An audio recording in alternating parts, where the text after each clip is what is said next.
Mr. President, thank you so much for being here with us today. 75th anniversary of the D-Day landing. You've had, by all accounts, an incredible trip. What lessons are you going to take back home after this day and your meeting with the Queen, trip to Ireland? Well, first of all, the meeting with the Queen was incredible. I think I can say I really got to know her because I sat with her many times, and we had automatic chemistry. You understand that feeling. It's a good feeling, but she's a spectacular woman.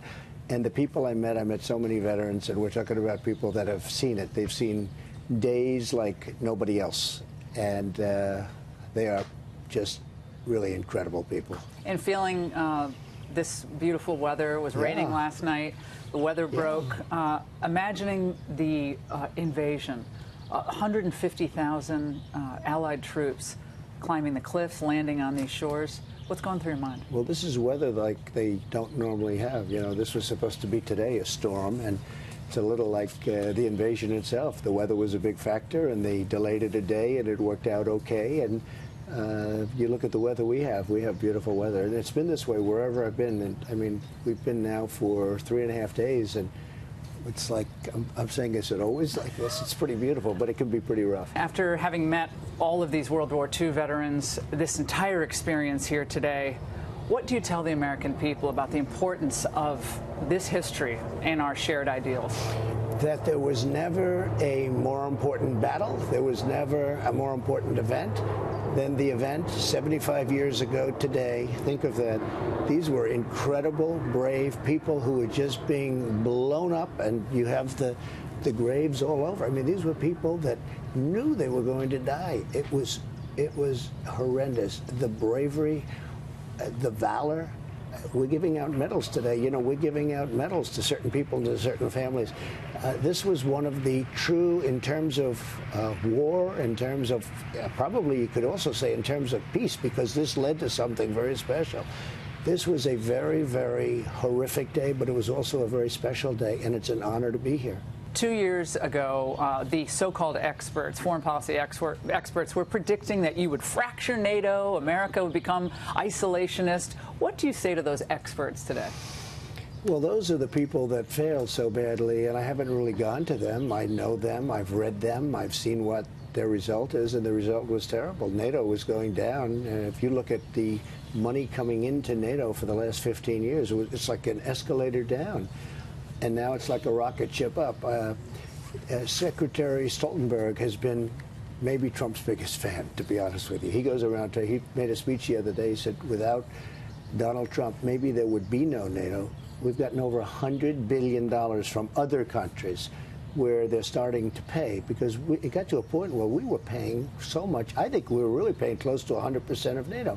So we were paying to protect all of these European nations. And it's just not fair. And I told them that. I told the countries, the heads of the countries, I said, it's not fair. The United States possibly doesn't even benefit. You know, you could make the case, certainly in this age, that we're not benefiting, certainly not like them. And they paid over $100 billion more toward their defense. That's money that we don't have to pay. Theresa May was praising you yesterday for the burden sharing.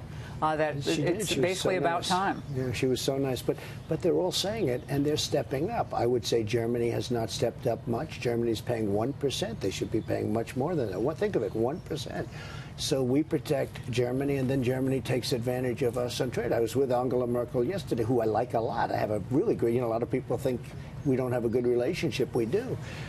And she even smiles when I say, look, you have to pay. And she sort of laughs, because for years they got away with this, and it's unfair, and they're not getting away with it. What about her dig at you when she was at Harvard? Was that appropriate? What did she say? I want to leave this wish with you.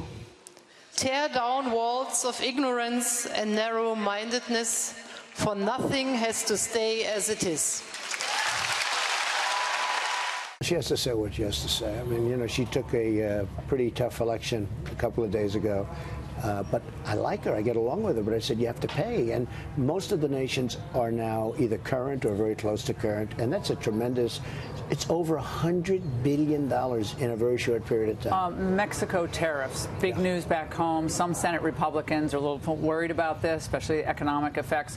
What must Mexico do? What can they do to stem this massive tide, 140,000 people in May? when you're the piggy bank that everybody steals and robs from, and they deceive you, and like they've been doing for 25 years, tariffs are a beautiful thing. It's a beautiful word if you know how to use them properly. Republicans should love what I'm doing, because I view tariffs in two phases. Number one, it's great to negotiate with, because people don't want to be tariffed for coming into the United States. They don't want that. And number two, frankly, if they go on, you make a fortune, because all the companies are going to move back into the country. But isn't this Congress's fault for not passing asylum reform? So why does it seem like Mexico's bearing the brunt? Because it's their fault also, because they're letting millions of people walk up through their country, and they shouldn't let anybody walk up through their country. I mean, frankly, we shouldn't even have to have Border Patrol. Border Patrol's doing incredibly. You know, they apprehended over 100,000 people last. You know what that is? 140,000 in May. Well, and what they're doing is they're taking and by the way, that's not even close to a record, because if you go back 13, 14 years ago, it was crazy numbers. But I don't want this. I want people to come in legally. We want the people that we want, and I want a merit-based system. But we shouldn't have anybody. They shouldn't be able to walk through Mexico. And now I've told Mexico, if you don't stop this onslaught, this invasion, people get angry when I use the word invasion. People like Nancy Pelosi that, honestly, they don't know what the hell they're talking about. I watch her. She was saying, we have to protect Mexico. We have to take care of Mexico. Look, I'm dealing with Mexico right now. They send in $500 billion worth of drugs. They kill 100,000 people. They ruin 1 million families every year. If you look at that, that's really an invasion without the guns. Are you worried about how this might affect the USMCA, another historic trade renegotiation? I'm not worried about it, because they need us. We don't need them. They need us. They stole 32% of our car business with NAFTA, the stupidest deal, one of the truly stupid deals of our time. They stole 32,000. They have 32% of our car business. It's an important ally of the United States. It's one of our most important trading. Well, it's one of our most important trading partners. Okay, fine. And yet they send in $500 billion worth of drugs. We will never do that kind of trade. They send in drugs, illegal drugs, $500 billion. 100,000 people are killed, dead, every year from what comes through our southern border. They shouldn't be allowing people to come through their country from Honduras and Guatemala, El Salvador. Excuse me, they walk right through our country. We passed Nancy Pelosi as we were walking up to the stage earlier. She said some pretty harsh things over the last 24 hours, leaked out from her caucus. She said, I don't want impeachment, I want him in prison, meaning you. How do you work with someone like that? I think she's a disgrace. I actually don't think she's a talented person. I've tried to be nice to her because I would have liked to have gotten some deals done. She's incapable of doing deals. She's a nasty, vindictive, horrible person. The Mueller report came out. It was a disaster for them. They thought their good friend Bobby Mueller was going to give them a great report, and he came out with a report with 13 horrible, angry Democrats who were totally biased against me. A couple of them worked for Hillary Clinton. They then added 5 more, also Democrats. With all of that, 2.5 years, think of it. From before I even got elected, they've been going after me, and they have nothing. Do you mind if he testifies still? Before you said you didn't care. Mueller testified. Let me tell you, he made such a fool out of himself the last time because what people don't report is the letter he had to do to straighten out his testimony, because his testimony was wrong. But Nancy Pelosi, I call her Nervous Nancy. Nancy Pelosi doesn't talk about it. Nancy Pelosi's a disaster, okay? She's a disaster. And let her do what she wants. You know what? I think they're in big trouble, because when you look at the kind of crimes that were committed, and I don't need any more evidence, and I guess from what I'm hearing, there's a lot of evidence coming in. But you look, and then ask Nancy, why is her district at drug needles all over the place? It's the most disgusting thing, what she's allowed to happen to her district, with needles, with drug addicts, with people living in the middle of the streets, with people living on the sidewalk. You can't go. She ought to focus on that, because she's a disaster. And she made a statement. It was a horrible, when you were nasty, overseas, vicious statement while I'm overseas. Now, if I made any statement about anybody, it would be like a big head. Why would he do that when he's overseas? She did it when she is a terrible person. And I'll tell you, her name, it's Nervous Nancy, because she's a nervous wreck. On Tuesday, Joe Biden once again downplayed the China threat at one of his town halls in New Hampshire. He doesn't get it. We're in a position where we have the most agile venture capitalists in the world. It's not like they're bad guys. We're the best at doing it. Our workers are literally 3 times as productive as workers in the Far East. I mean, in Asia. And they're 3 times as productive. What are we worried about? How happy would President Xi be to have Joe Biden be the nominee? Well, he wants him. He wants him. Hey, look, we're taking in tens of billions of dollars. We had a 3.2 GDP first quarter. It's always 1%, less than 1%. It's always the worst quarter. We're at 3.2, a point and a half above schedule. You know why? Because so much money's coming in from China. We never took in any money from China. And let me tell you a little secret. That's only a little tiny piece of it, because the big one is yet to come. We have $325 billion that I haven't even taxed yet. And they've already spent all of their weapons. They've done everything they can. I'll tell you, the greatest people, the farmers, our patriot farmers. And now they're going to benefit like you. And, you know, remember this about the farmers. For 15 years, before I got here, everything was coming down. So this didn't happen. The farmers are going to be one of the biggest beneficiaries. But these are patriots. These are people that say, the president is right. And if I'm going to go through a little short-term problem, it doesn't matter. The president is right. Listen to those incredible people back there. These people are so amazing. And what they don't realize is that I'm holding them up because of this interview, but that's because it's you. President. By the way, congratulations on your ratings. I'm very proud. Thank you very much. And President Xi and President Putin sat down yesterday, announced new trade deals, talked about their closer, warmer relationship. Your reaction to that, especially because you did want to have a better relationship, if possible, with Russia at the beginning of your term. Is that out the window now? No, Is it not possible? I think we're going to have a good relationship with Russia. I think it's hurt by the phony witch hunt. You know, I could have a good relationship with Russia. Again, we have what everyone wants. I built an economy that's incredible. We're up $14 trillion in value.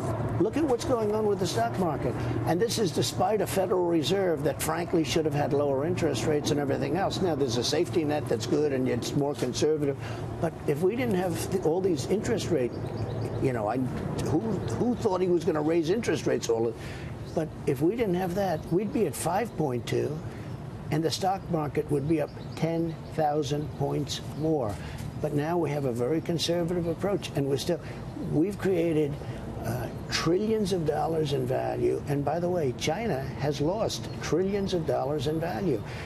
If somebody else, let's say the opponent, who shouldn't have even been allowed to run, you know, she happens to be a crooked person, so her name was very appropriate.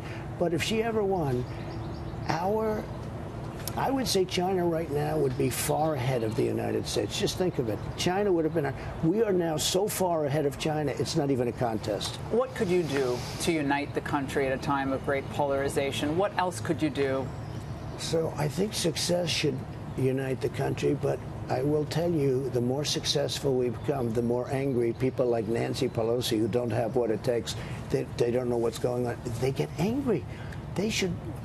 An example is Mexico. I said, we're going to put tariffs on because we want you to help us because they won't pass any legislation in Congress. And I have senators and others and Pelosi coming out saying, oh, how horrible. What they're doing is they're hurting a deal. They should be saying, we're with the president. We'll do whatever he wants to do. And Mexico would fold like an umbrella. Now I have these people. And I'm saying there's some Republicans, too. I think they should be ashamed of themselves. But we have Pelosi. We have crying Chuck Schumer, who's a disaster, by the way. He's a total political, jerk. But we have Schumer. We have all these people. They come out and they talk about tariffs are bad. So they're killing, they hurt my negotiation.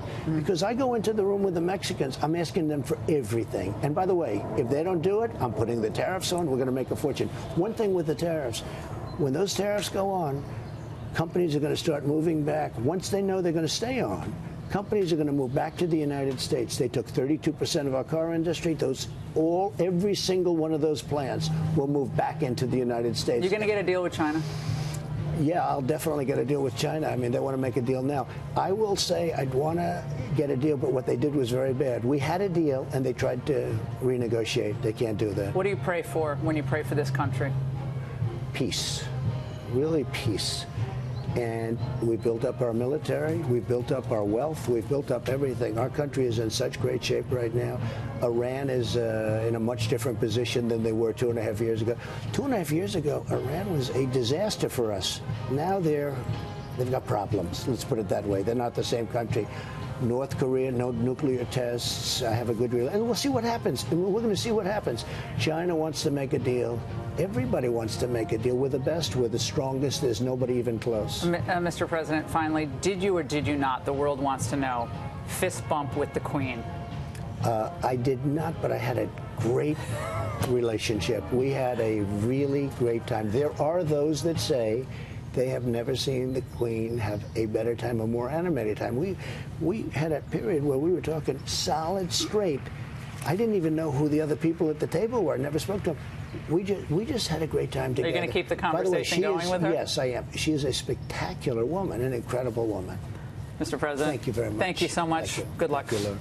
Take care of yourself. All right. By the way, some of you may have heard or read that President Trump supposedly held up the entire D-Day ceremony in order to do this interview with me. That is patently false. Fake news. Our cue to end the interview was when we heard the Macron helicopter approaching. And that is what we did. The interview ended before Macron landed. In fact, President Trump was on the lawn waiting for President Macron, who himself was just a few minutes late.